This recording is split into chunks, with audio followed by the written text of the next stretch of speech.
Good evening, everyone. Good evening. Thank you for coming out to our first New Day Israelite Worldwide Conference for 2019.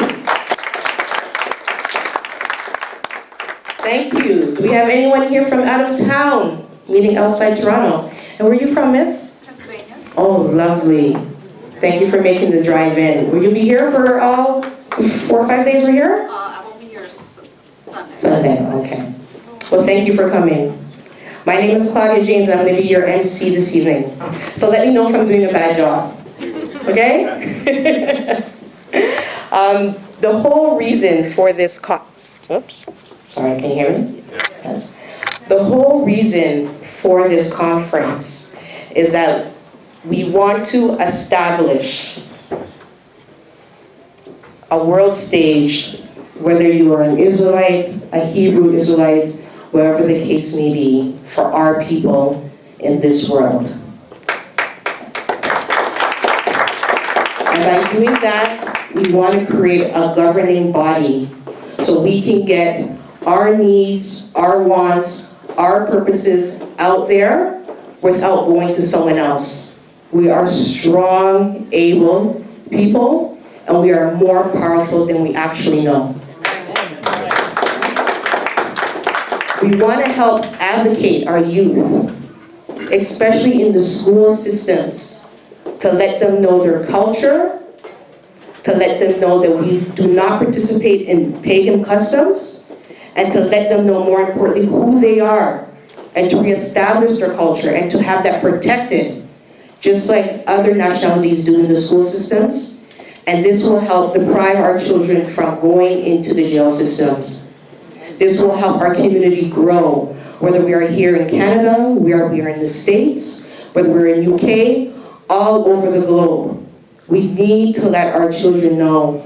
Us as adults may not have had the same opportunities as our children do today, and by having this governing body, it creates a step for us, for our children, for our children's children, to get out of the bondage that we were in for 400 years. Right. And lastly, the purpose of this conference is to build relationships amongst each other. As I've said before, regardless if we call ourselves Israelites, Hebrew Israelites, where we wear fringes, whether we don't wear fringes, whether we wear a dress, whether we don't wear a dress, this is to come to some type of common ground and the first step to make things possible for ourselves and our children. This past August, here at the Israelite Nation, a large amount of our congregation made the trip to Hampton, Virginia, to commemorate the 400 years since slavery, the first slave arriving at those shores. And for me personally, it was hard to deal with, to know the bondage that we have come through. It's one thing to hear it, it's another thing to see it and to feel it. And while we were there, it was so eye-opening to see how our youth who have come up within our own nation to produce an IMR event. They did an amazing event the day that we were there, where they had events, they had displays, where they were showing information about who we were before we forgot who we were. And to know that there were people who were there who were in universities that didn't have the information that we have. And it makes you think, you know, all that history, all that royalness, all that richness is lost. And we need to recapture that. We need to reclaim that. We need to know that we are important. We need to know that our children know that they are important. That they are more than just maybe a rapper or a basketball player. They could be anything that they choose to be because they have that royalness, that richness within them. Also during that trip to Virginia, our master teacher, Elder Shadrock had written and produced a play called The Journey. And it was an amazing play. We had a lot of people come out and participate. and enjoy the play, and the environment was so uplifting and enriched that people were so fulfilled that they wanted more when it was over. Yes. And we would love to do it again, and we're looking for plans to make it do it again. Going to Richmond, Virginia was so uplifting for us to know that we are fully out of this 400 years and we can reclaim what is ours. Amen.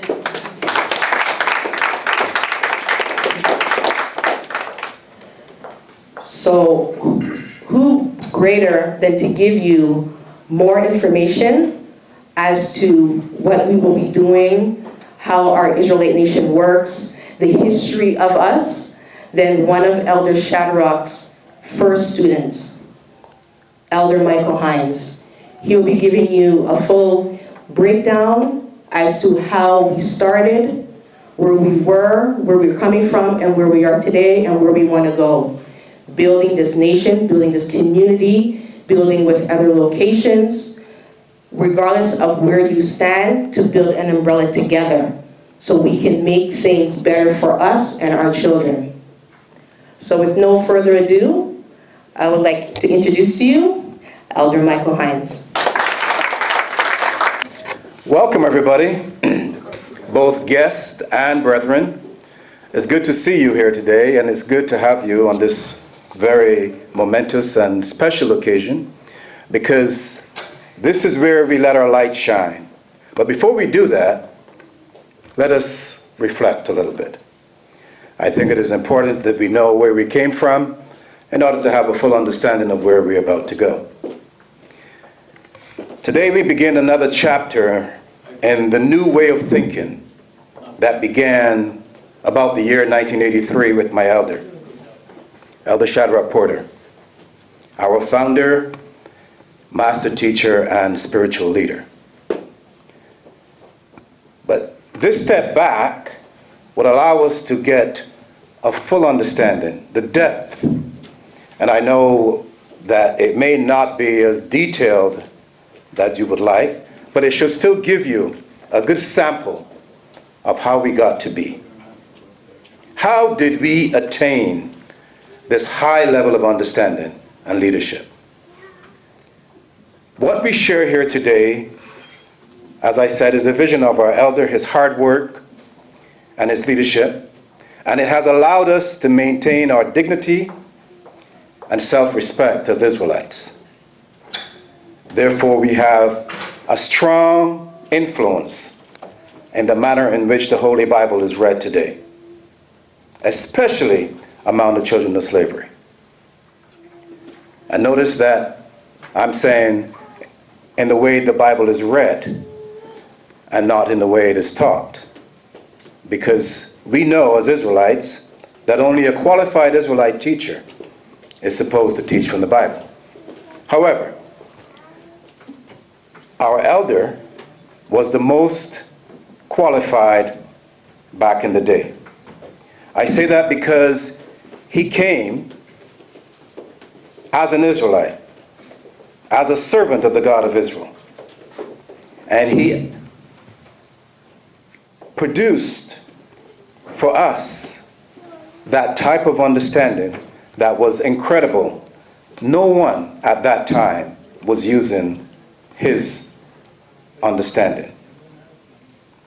However, he was not the first to identify himself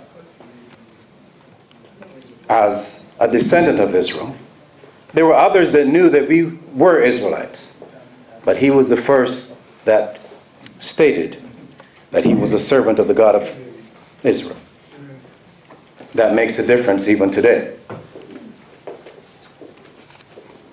Our elder Shadrock was also the first to restore, and this is very important, the spiritual name of Israel in its right context.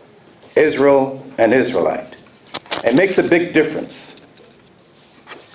Now for me personally, I came home to Israel about 7 years after our elder started his teaching publicly. I arrived in the spring of 1990, but there's a lot more that was going on before that. When I arrived home, I observed that I was the only child of slavery in Elder's classroom. For a brief second, I thought, this is odd. But then I realized that, you know what? I'm not here to see who is what. I'm here to learn. And quickly, I adapted to the situation at hand. Later, I would learn that when Elder went to teach the children of slavery, they scorned and rejected his teaching. Once they found out that they could not go to heaven, for example, they were upset. They wanted nothing to do with my elder.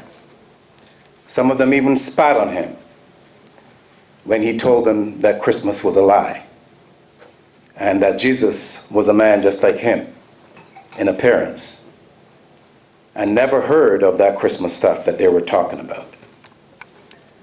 However, before my elder started to teach publicly, he was teaching privately.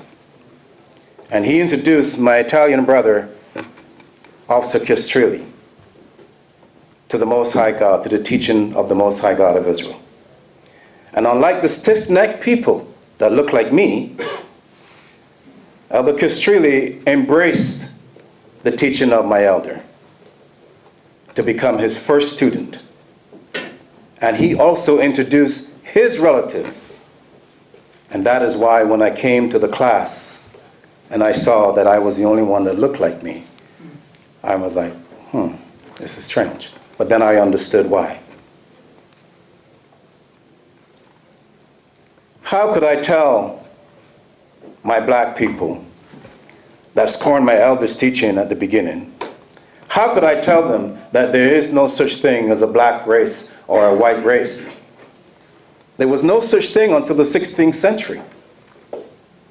And it was such ignorance that was used by those that enslaved us to justify their enslavement. I couldn't tell them that. They wouldn't believe me. If they didn't hear the man of truth, why would they want to listen to his student? So about the year 1990, the government of Canada officially accepted the Constitution of the Israelite nation as written by my elder. Thereby, Elder Shadrock had laid the foundation for building the pillar of truth at the border of the new Egypt, which is the United States of America. A beacon of light in a sea of total darkness and confusion, with the mandate to teach all nations, regardless of appearance, according to the instructions of the Bible. We were taught not to envy the oppressor and not to choose any of his ways. It was also made very clear to us that the root cause of our problem as a people, while living in the land of our captivity, had more to do with our disobedience unto our God than with the color of our skin. On hearing the word of our elder, whether by lecture or videos, books, etc., internet, many of the children of Jacob, the descendants of slavery, have since tried to correct their ways. Unfortunately, some of them were influenced by what I called a negative spirit, and they introduced that to some of the other friends of the first student, and they challenged us, and they had to disappear. Maybe they went back to the slave ship. I don't know.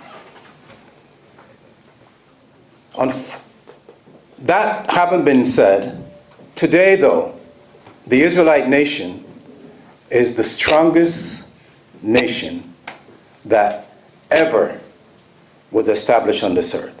Now, it may not appear to be that way, if you look at it from a materialistic point of view.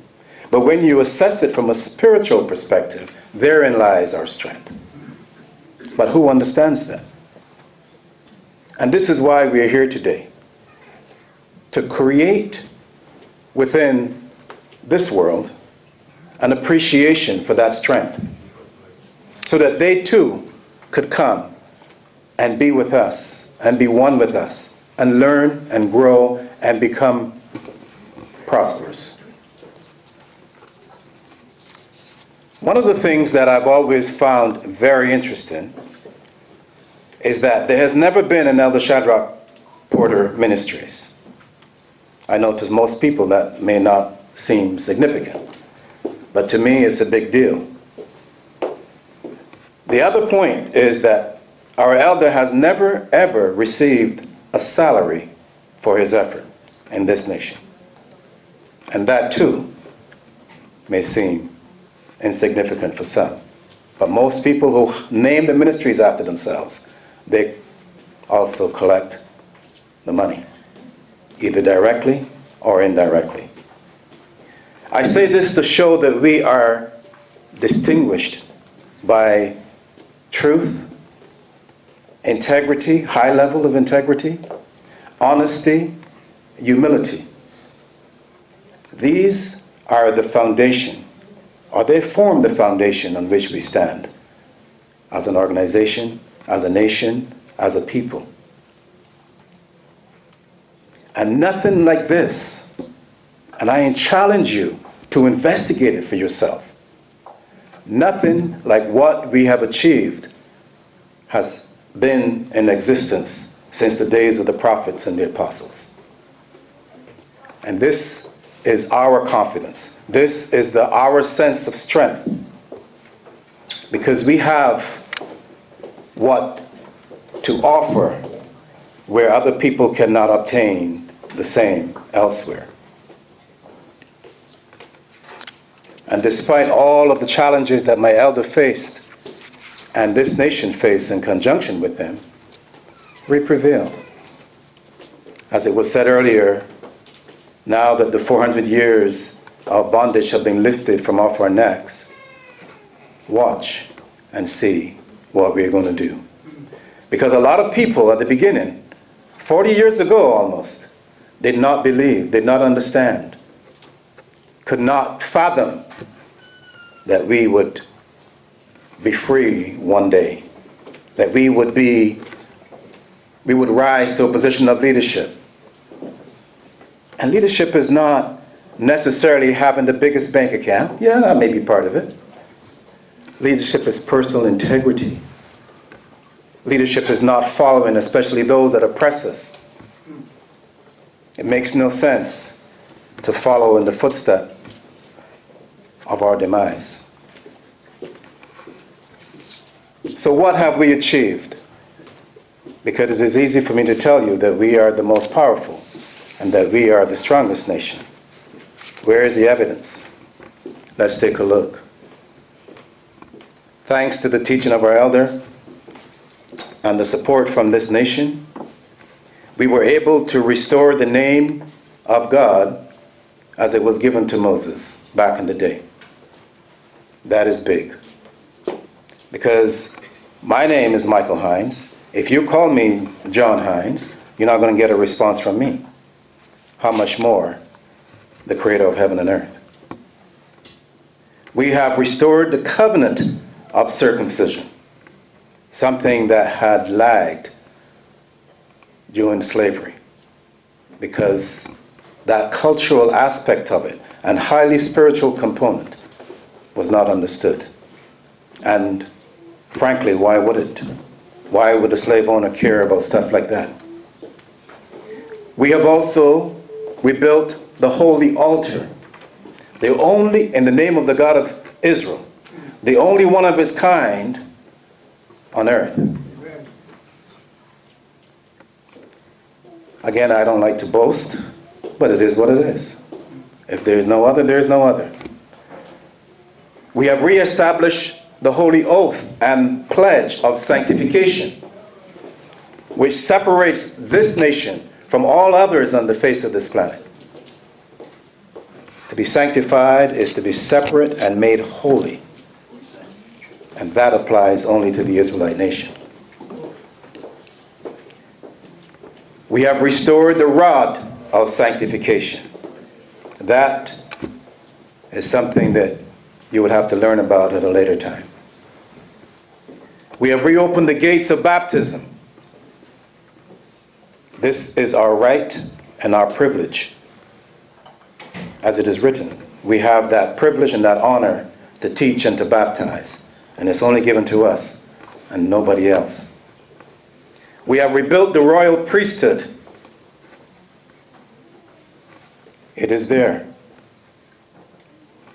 The Israelite priesthood. Others may have their priest to their God. There's nothing wrong with that. There's room for everyone. But the royal priesthood, the priesthood of righteousness, that's what we have reestablished. We have restored the new year in the spring, as it was from the time of Moses, commanded by our God.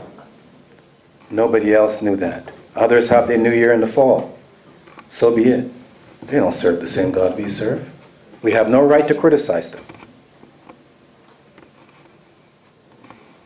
We have restored the observation of the new moon and the Sabbath day. Again, these are things that lagged as a result of our enslavement.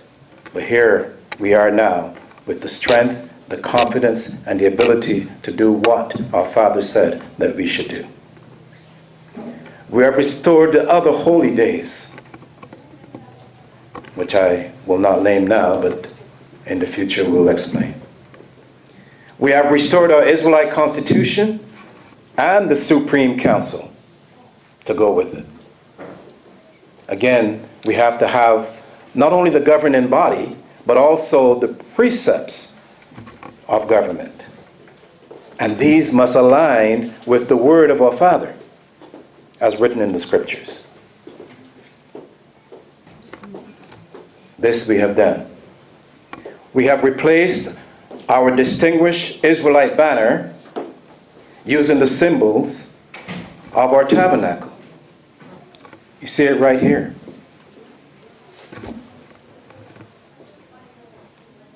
Again, these are the symbols of our identification, but more importantly, they represent what we stand for as a people. All of these are maybe the outward appearance, but they have strong spiritual significance. And again, according to the tabernacle, as you see the others, other nations may have taken from us as well. Why did they use the same colors that we use? But this is all part and parcel of the process. And we have restored our national anthem and the coat of arms. What does all of this tell you? We're not just sitting around twiddling our thumbs. We are working for a purpose. We are telling you specifically that we are a nation within a nation. And that we have an agenda to bring people together, to enlighten people, that they may see the works of our Father and join with us to glorify Him.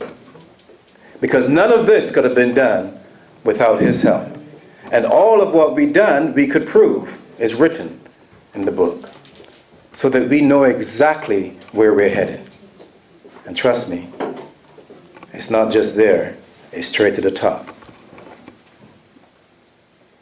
We're not doing this because we're full of ourselves. We're doing this because that's where we belong. That's where we used to be. We came a long way down, but thank God we know how to get back up. We paid a heavy price. It is time that we reap the reward thereof. And not just for us, but especially for our children and others. We don't even have a problem teaching slave master's child, because some of them helped us. And we may need to repay that assistance. Because the ones that were in the abolitionists, most of them did not look like us. So this is why we don't fall into the trap of following. We lead. We lead by example. So today, the Israelite nation is stronger than ever. It represents the symbol of the rebirth of our royal family. The royal family, not the. Because if our father is the king and we are his children, it makes you prince and princesses. Amen. And not just a title, but one that should be cherished and respected. It represents the dawning of a new era, the return of the Spirit of truth, as this has also been foretold in the days of old. So I ask you to join with us and let us go forward, united as one body, so that we could glorify our Father and bring to the world an awareness that there is a God in Israel, and that we are indeed his children, and that we will use our talent that he gave us to build as you've never seen before. Thank you for your time. Those of you who are here, do me a big favor and give yourself a round of applause. And the reason I say this is that we all came from a particular part of the world to be here in Toronto at this very hour because we want to make a difference. And not everyone took the call. Not everyone listened to the call. Not everyone took action. But you guys understand how this works. It's not that we need 1 million people to make an impact on the world. We don't need 1 million people. We need the right folks. And even if it's a few folks in this room that have the same mindset, the positiveness, we can do great things together. So when I say give yourself a round of applause, I truly mean that. I truly mean when you look at the person to your left and the right, you know, hey, you know what? We're here to do some great things for the next few days. Now, I know Claudia also asked who came from far. And I saw some hands go up, right? Some folks drove, I don't know, was it 50 hours I heard? Like 100 hours across desert lands and whatnot. Who was that? Some desert lands and, that's you? You know, and I really hope that at some point, I don't know how you guys take notes, right? There are some people who could absorb things right in their minds, right? There are some people who got to write things down, and there are some people who need, like me, I put all my stuff in my phone, right? So I would encourage you, as part of the housekeeping of this conference, I would encourage you to make notes. Make tons and tons and tons of notes, because what you're going to hear up here from presenters and the discussions that we're having is all amazing things that we can take back to our own communities and keep this going. Number 2, this is not a one-off conference, just so we're clear.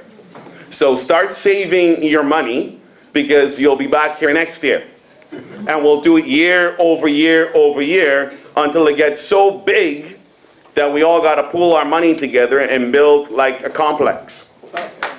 No, I'm being serious. You're going to hear big dreams and big things during this conference. Big things that may sound real dreamy to you, but until we start to really push things to this level, we're never going to be thinking outside the box. We're never going to be thinking that we as a people, it could be possible. We all have a story. Most of us anyhow. We have a story. This is the new day. Let me say it with you. This is a new day. Fill in the blanks for me. No, you're wrong. You're wrong. Let's do that again. This is the new day. Israelite world. All right, one more time. This is the new day. Israelite nation. Israelite's the key word. When we were planning this conference, people asked, do we send invitations to everyone? And we said, well, we understand that we can talk to all the children of slavery because technically they are Israelites, but we want to talk to those who were born Israelites but have now found their path back to their God and their way of life and their culture. Because at least we'll have a common ground to think big and plan together. So we didn't throw a wide net out there. We could have threw a wide net out there and have 2,000 people attend this conference. We could have. But we thought that quality is better than quantity. Quality. When I look at you folks sitting down, I truly see, honestly, smart, gifted people that traveled all the way here to sit together and see folks like me, blokes like me, talk to you and try to come to some common ground where we can build and we can enterprise. And yes, I know, some of it sounds real dreamy, but this is the same way that when the Muslims came together, this is how they started. When the Chinese, the Buddhist man came together, this is how they started. When the Hindus came together, this is how they started. When those who are Sikhs came together, this is how their humble beginnings were until they started to own blocks and cities and banks. When the Khazars came together, this is how they started. They didn't look at each other and say, hey, I don't like you because you're too short. Oh, I don't like you because you're too tall. Oh, I can't deal with you because you're too dark. They said, hey, we are Khazars or Jews. We work together regardless. We are Buddhists or Chinese. We work together regardless. We're Hindus. We're Sikhs. We work together regardless. And we circle our dollars amongst our own. We look out for our own. We plan for our own. Our people, we don't do that. We don't. We don't do that. So it was our elder Shadrock who said, listen, here's what we as the Israelite nation need to do. We need to do the gathering of the Israelite people around the world. And even if 5 people come, we'll do the conference. You know what, Herbert? Even if this was you, we'll be doing this conference. We'll be feeding you all week. We would take, if it was just you. Because we have a mission. And the mission that we have is not a selfish mission. The mission that we have is to bring the tribes of our God together and start to build and start to think and start to take care of our own and plan for our own. What would the day look like when you would see an Israelite school or Israelite schools throughout North America? What would that look to you? How would that be? Israelite hospitals, Israelite butchers. I mean, what would it look like? Israelite TV networks. I understand it looks dreamy. It sounds dreamy. I get it. I get it. But when visionaries stood up and talked about the big, big dreams they had, many people laughed. And many people will laugh at us. And they have.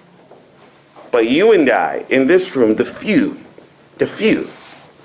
come together as one. This is history in the making. We would be able to establish so much among our own. But we war and fight against our own DNA structure. Our own DNA structure tells us that when one of us is looking to succeed, we start to pull them down. When one of us is looking to shine, we start to criticize. And we break it, we break it, and we break it. Our DNA tells us that. But Elder Michael said something earlier in his address. That this is not a color thing. Right? So don't worry about color during these days. You understand? I need to hear some feedback. We understand? This is not a black movement. This is looking at the holy people, and those who gather with us to understand that we are the holy people and are willing to work with the holy people to reestablish ourselves like the days of old. The days of old, our history always starts in North America with us on slave ships. You guys all know this. I'm preaching to the choir here, but it's important for me to kind of go back. Our history in North America always starts with slave ships. So we are stuck with just knowing that we are slaves and now we are rappers and NBA stars, etc., etc. But you and I in this room who have now come back to what you know we are, we know our history goes back thousands of years. And we were royalty and still are royalty. You know that we are the salt of the earth, the blessings of the nations. You know that our people consulted nations before and led them to great success. They seek our people out so we could help advance civilizations. This was back in the day. The vision is, and I'm going to do these big, dreamy statements. Every time you see me, you're going to hear big, dreamy statements. The goal is, ladies and gentlemen, for those people in the world to start knocking our doors and saying, we don't know what to do anymore, but we know you guys are the holy people, and the wisdom of God lies with you. Teach us and show us the way. That's what we're looking for. We have gone way past.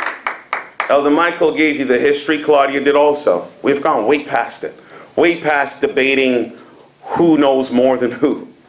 I've been doing this since the early 80s. So we've gone through those phases.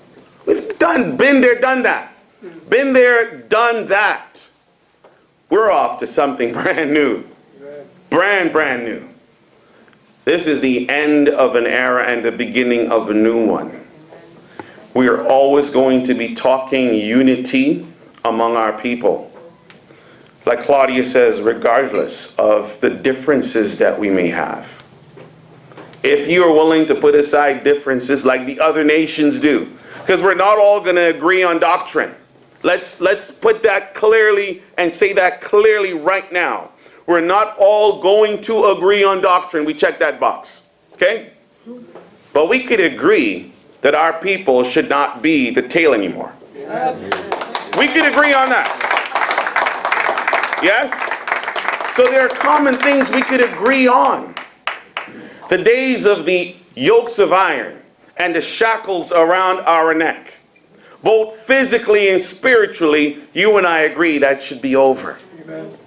We agree on these concepts, and on this is our springboard to do excellent, or should I say, phenomenal things together. I told someone today, I said, I'll be honest with you, I am super excited, super pumped about this conference. Like super pumped about this conference. Because I am going to be sitting down. I'll be taking notes. I'll probably meet every single person in here at some point. You'll get to know my story, I'll get to know your story. At some point, like Claudia says, relationships would be had. I may make some new best friends for life here. Maybe. Maybe not. You know what I mean? This is the seed that is being planted in this conference. The seed is being planted, and we, all of us, we're going to pour water on that seed year to year, or perhaps week to week. And we're going to see that seed grow into like the mustard seed that grows into the biggest tree on this planet. But it takes watering. It takes watering, and watering means it takes focus from each of us. It takes focus. It takes commitment. Yes, I'm talking big dreamy goals. But Jaden, if I only talk big dreamy goals and we don't put plans to it, and we don't act on the plans and execute, today is just going to be a wasted day. A wasted day we're going to have. So put your differences out the door. And if you can't put your differences out the door, then we wish you Godspeed. You understand? Because we want the right people around the table to make decisions. You're not going to find someone like myself. You're not. You would like to, but you would not find someone like myself standing on the street corner, screaming at people as they pass by, and yelling out profanities. That's not the example that our fathers showed us back in the days. When people traveled from far and they saw our fathers, they said, wow, what a holy people. This is a great people. Truly, God has poured his blessings upon this people. They wouldn't say that if I'm at a street corner, screaming and shouting F words at every passerby. You are not going to see that from any individual that is sitting here in this place. I know that. Those things are not for our people. We're here to sit down, to reason, to discuss, and to see if you can teach me something that could help me grow. And I, in return, could maybe teach you something that could help you grow. And let's see how collectively, at the end of this conference, what we can, maybe the two or three things that we could agree on as a body to work out throughout the year. That's the objective. So with that being said, ladies and gentlemen, I'm sad to say that I have to leave the mic now. And I know it brings great sadness to you that I have to leave the mic now. But I really want every single person in here to have a moment of your Holamedi. And some of you are like, what's Holamedi? I told you I was a rapper, right? I told you I was a rapper. So let me tell you. Just meditate a little bit, man. So, I'll speak the language of the people here. Meditate a little bit on why you are here. If you were here with the objective to get on something like this and teach us something in Genesis 13, we will have another day and time for that. Another day and time for that, but it's not during this conference. But if you're here to talk about how we can grow from an economic standpoint, as a collective, let's talk. If we can grow from a political standpoint, let's talk. If we can grow from an entrepreneurship standpoint, let's talk. From an education standpoint, let's bind together. Let's do that. Let's talk.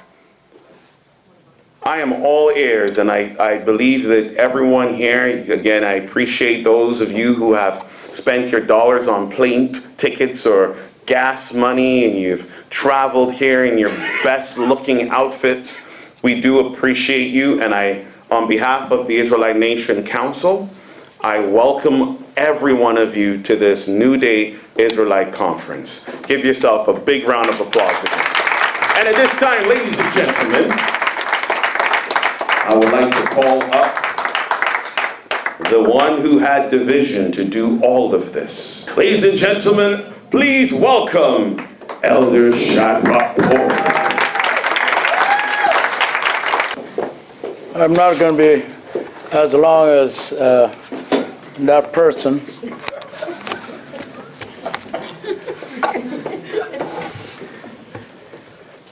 Ladies and gentlemen,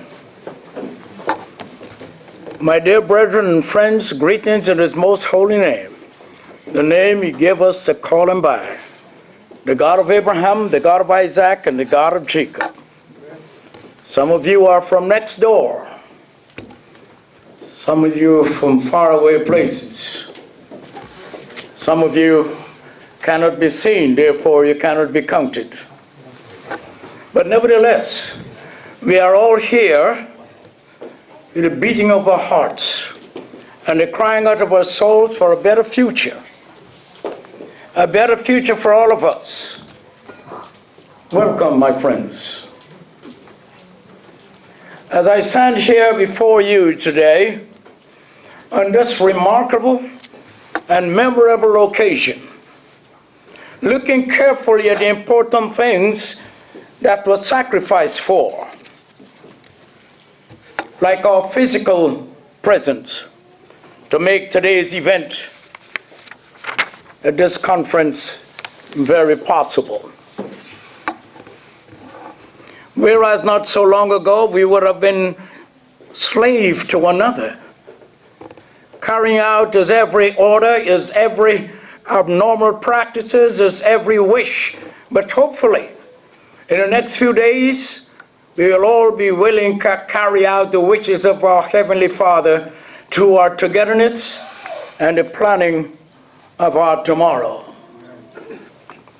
This is a time for reflection, a time when we take a careful look at our past, a closer look at ourselves.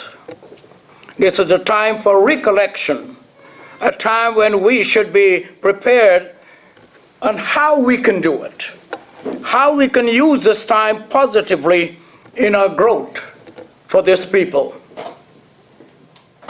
I realize that one could just imagine that when you take notes in your own individual lives, the time, the energy, the sacrifice, the lost opportunity is to remind us all to achieve, one must learn to sacrifice.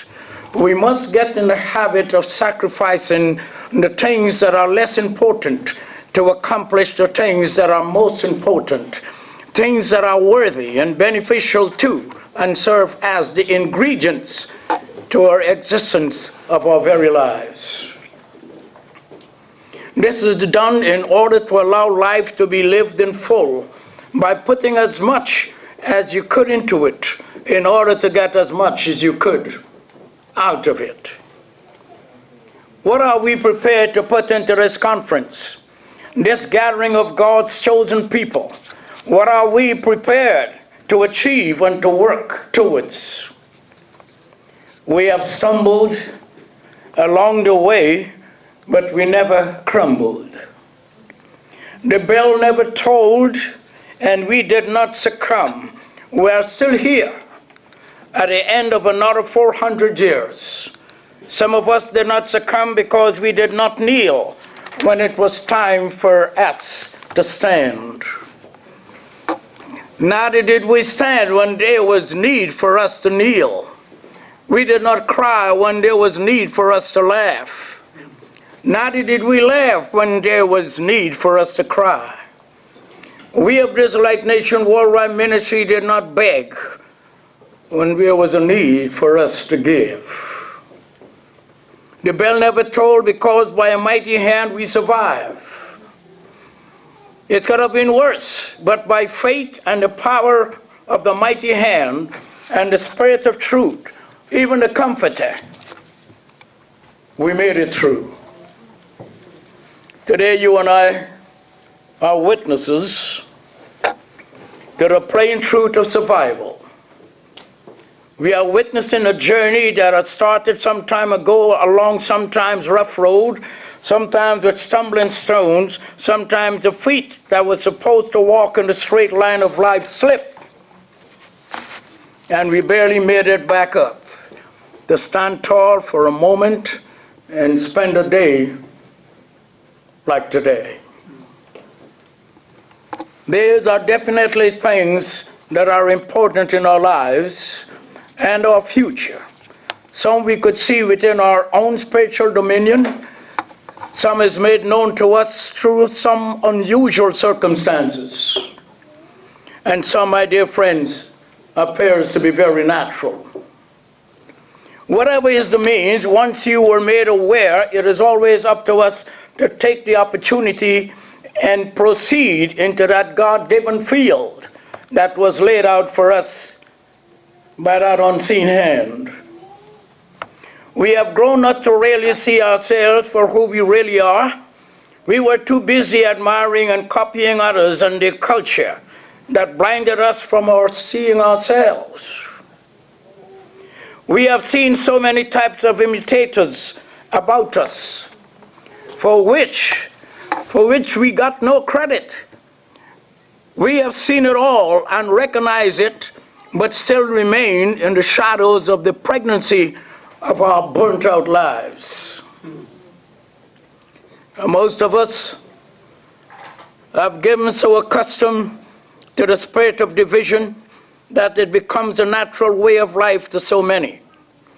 We are the only race of people with a shallow haven of storefront so-called churches, because we refuse to be together in a single accord under one umbrella. We are still carrying out Master's doctrine and practices. We are no longer allowing Master to divide us like he did in the past. We are automatically doing it ourselves and doing it to ourselves. My people are the only ones per capita that are all called pastors, preachers, so-called reverends. Everyone is claiming a relationship with a God somewhere in their ignorance. This conference is called today to collect the loose pages of separation and bind a new book for a new day of togetherness. We are not only to sacrifice to achieve what we presently have or what lies in the bed of our subconscious, but the measure of our achievement, it must be to surpass our average goal. When that is achieved, then we should now try to lead in a respective field in our own community or even for the country for which we reside. It has always been my dream that in reality we will one day have an Israelite in the upper office of government to help us change the laws that worked against us, in the higher office of education, to prepare our children for the future, to make laws that will help us, and in the supreme office of finance, so that we can build a solid future for our community. This, my dear friends, should never be an impossible task. For 400 years, we've been blaming others for past dilemma. We have yet to get off our backs and our sides and raise our status to a height of respect to show the world that we refuse to stay down and watch the blame that we place before us be magnified. We continue to stay down and to be trampled upon. We as a people refuse to remove ourselves from the condition, but continue throwing the blame and still doing nothing about it, but keep on existing on the substance of that blame. We keep reminding ourselves that everything that happens to us, it is because of others. And the blame goes on like a terrible off-key song that is out of tune. I am here today to tell you that we as Israelites should make an effort to change this way of thinking and show the world that we as God's chosen people were placed here to be leaders and to lead by example. And today should be the best time to re-examine ourselves. Like in the army, we put one foot forward and let the other follow. This is the only way we can march forward professionally and productively. If we truly believe in who we say we are, we do not need to shout with the breath that will soon disappear in the grave, where we are still stagnated. We are still stagnated like our past condition. What we need to do is to show the world who we really are by our progressive actions. Not so much our thinking, but our actions. Show them we can take back the power that our fathers once had. Show them as Israelites we can stand on our own 2 feet in any kind of weather. Our Israelite men should learn how to be better fathers. You should be re-educated to know that the child is yours more than the woman who carried it like they ate to the seed for 9 months. So that our sons would grow up to be better fathers themselves and learn how to take care of their sons and daughters. Too many of us have grown up without fathers. No one to call daddy in that time of trouble, misfortune, mistakes, and misconduct that this world has made us to believe that it is in our own dilemma and it is our norm, that it is our way of life, that it is in our DNA. We swallow it up and we too believe that it is truly our way of life. We were not only robbed of our dignity, we were also robbed of the very foundation for our survival. In this new day, my friends, in this new day, we should all be coming home like prodigal children and receive our golden rings and our fat calf so that we can be reborn with a new spirit. Our women should pay attention to their roles as the soil that give birth not only to the seed but to this nation, to be good nurturers, first educators, and loyal supporters, to be that vehicle that pushes the family to develop the positive mind and body as to how to be a proud and stable Israelite community. Our young men should put away their guns and pick up a book or anything that is more important to life than a bullet. Anything that will one day put us in leadership, in the driver's seat, put us there once again. Training ourselves how to be professionals and politicians, leaders rather than followers. There is nothing that we cannot do or change as a collective body. We should learn how to create our own independent culture, away from those in this world, the ones that are made us trained to respect and love, that has no value to us as a people, especially if it interrupts and corrupts our own spirituality, like Easter, Christmas, Halloween, and all others. They do much more damage than good to us. And it all comes for our children's enjoyment, so that they would grow up to be that lost child again, like our fathers before us.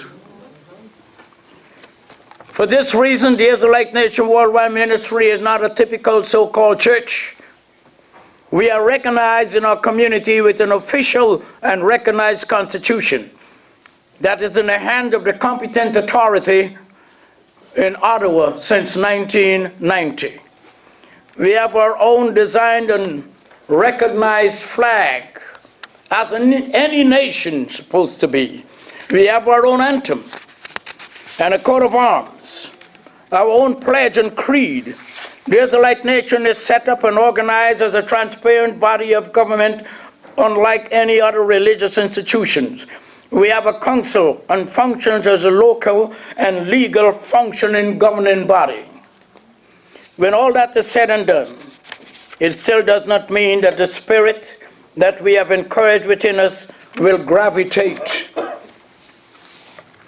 It would never graduate and gravitate to order,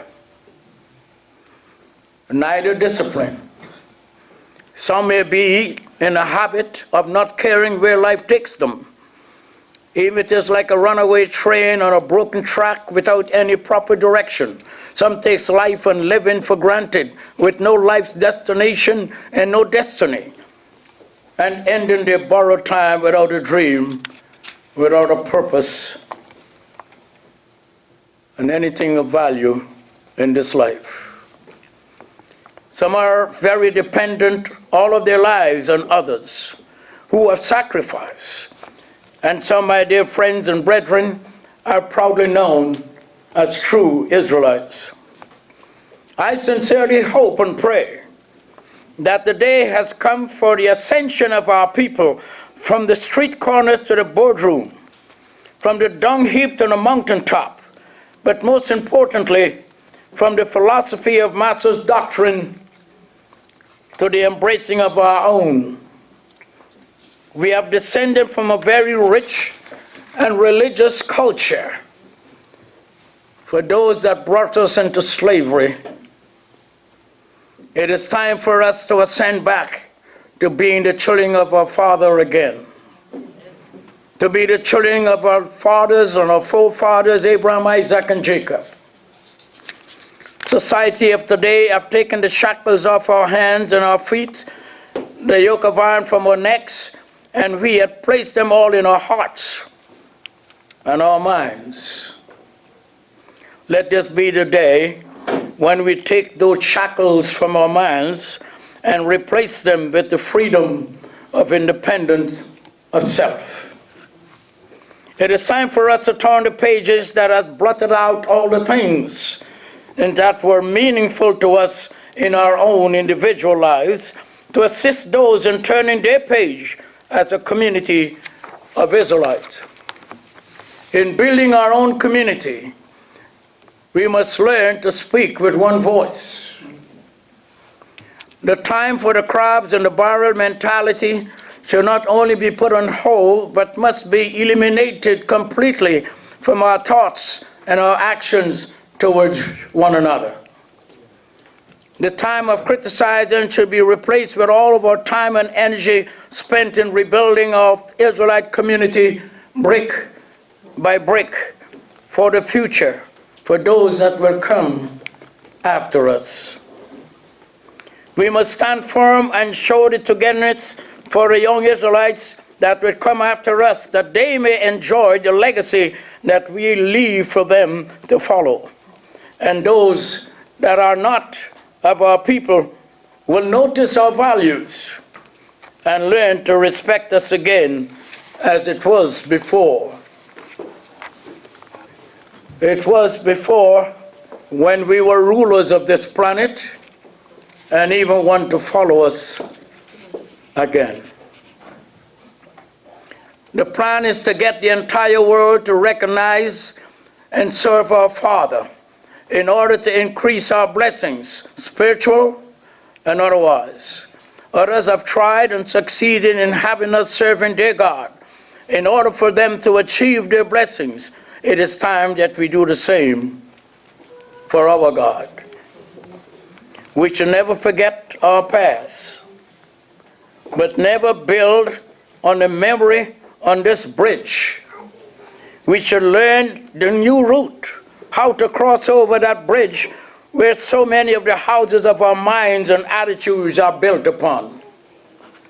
We should learn how to transport our thoughts and behavior into the new day where the sun is brighter and tomorrow will yield a promise of wealth and prosperity.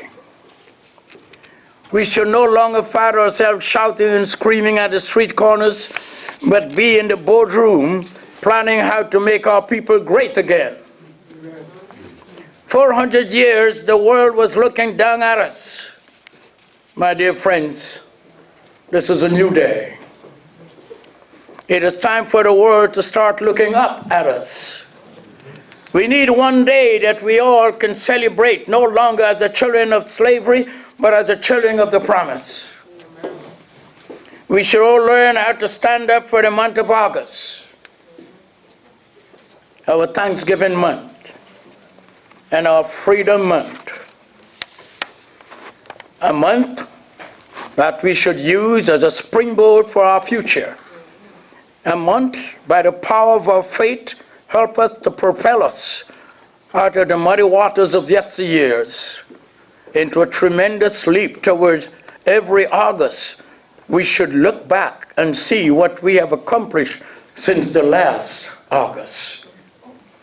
May the God of Israel continue to shower his blessings upon all of us, and let's work to make this Israelite community great again. My dear friends and brethren, I would like to leave you all with peace, love, truth, prosperity, and power. Hear, O Israel, the Lord our God, the Lord is one. Hear, O Israel, the Lord our God, the Lord is one. Thank you. Well, good evening, everyone.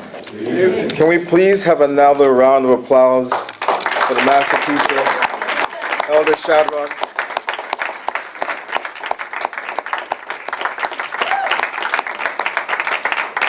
I greet you all in the salutations of my forefathers. Hear, O Israel, the Lord our God, the Lord is one. Hear, O Israel, the Lord our God, the Lord is one. It is a wonderful thing to be alive today. This day, October the 23rd, 2019, should be marked and etched in our minds forever. This is the beginning of a great thing that has taken place, and a start, I should say, of wonderful things to come. During these next few days, I'm going to get to meet everyone. We're going to communicate just a few things to highlight and to touch on that Elder Shadrock spoke about. He spoke about unity, this day being a new day for unity amongst our people. I do believe that this is probably the first time something like this has ever been attempted. That what we're doing here is that as Israelites, first and foremost, I believe that there are only Israelites here, correct? Yeah? Just Israelites in the place? As Elder Andel had stated earlier, that when the invitations went out, we were very specific as to who we invited to come to this conference. We didn't want people who, for lack of a better term, that weren't conscious of who they were. So the first and foremost thing that you had to have was an understanding that you actually are a child of God. And I don't mean spiritually as a child of God, but the actual child of God, written about in the scriptures. So if you are an Israelite, whether it be a Hebrew Israelite, whether it be any type of Israelite, if you recognize yourself, if somebody asks you what your religion is, what your culture is, you're going to say, well, I'm an Israelite, or I'm an Hebrew Israelite. That is the first criteria of being invited to this conference. So it's not just being somebody who is a child of Jacob. If you are an Israelite, you were invited to come. If you are somebody who recognizes diplomacy, if you're somebody who is not about shouting on the street corner, well, you were invited to come. Because we only want like-minded people, and that's the only way that this umbrella body that will be formed, it will be formed within the next few days, can be accomplished. We're not here to look for people who are disrespectful to other people, or as stated by Elder Andel, we're not shouting on the street corners. That's not our speed. We rather educate and elevate, and that's what we're about. So that's why you were invited. So you are invited because you are a progressive person, that you see the value in who you are, and you recognize that it is time. It is time. As our elders stated, we have been down in the dungeons for many years. 400 years. We just came back from Virginia, and I tell you, that was an experience that I will never forget. This gentleman here, you've seen the production a couple times. You're from Richmond, Virginia. You've been here a few times as well. And Herbert, I thank you for making that journey, for making that trek. I do thank you. For all of you who traveled so far, what we're establishing here, what we're setting out to do, we're establishing an Israelite network that will span the globe. This Israelite network would be available for anyone who is an Israelite. Can you just imagine, for example, if you go to a hospital and there is an Israelite nurse or a specialist that will treat you, to have an Israelite doctor look after your children, to have an Israelite person circumcise our sons. I mean, these things are already in the work, but what we're doing from here is we're bringing this to everyone that is a member of this council that will be established. So look forward to many things. Look forward to Israelite schools. I mean, Priest Andel said he's painted the big picture and talking dreamy. These are not dreams. These are things that will become reality. And look for it. Look for it in your community to take place. And we want you to be the representation of your community. Wherever it is you've come from, wherever it is you're going, you'll be proud to say that you actually are a member of this umbrella body that we have as Israelites. So give yourselves a round of applause, you know. And just know that it is time for us to make that change. Again, I said this is not something that has never been done before, but it is something that we are confident that we can accomplish. We're confident that we can set out our goals and accomplish our goals. Regardless of what obstacles we're going to face, I do believe we have the power of our God that will lead us into the next generation, that will lead us into the next phase of what it is. Like we've come such a far way because we know and have established our identity. So now it's time for us to put things into motion. And that's what we're here today to do. We're going to discuss this over the next 3 days. You're going to hear from a lot of speakers representing their communities. You're going to hear from people with visions and ideas. I would one day, very soon, like to have our own Israelite bank. That will be something that I'm so for this. That's something that that is something that we need to establish. If we want to be recognized, we have to have certain things in place. Our hospitals, our banks, our schools, members in government that will be there representing us. Israelite lawyers that will represent you. Because, I mean, it's one thing to have a lawyer, but to have a lawyer who understands who you are and what must take place in order for you to be represented in front of whatever judicial system that you're going to face, it is probably the most important thing for us as a people. And we do have our own attorneys. And these things are going to be made available to our brethren, to anyone who's a member of the organization that's being formed. So with just a few things that are, again, our elder touched on, is that we want to make ourselves known, and to be known, we have to be respected.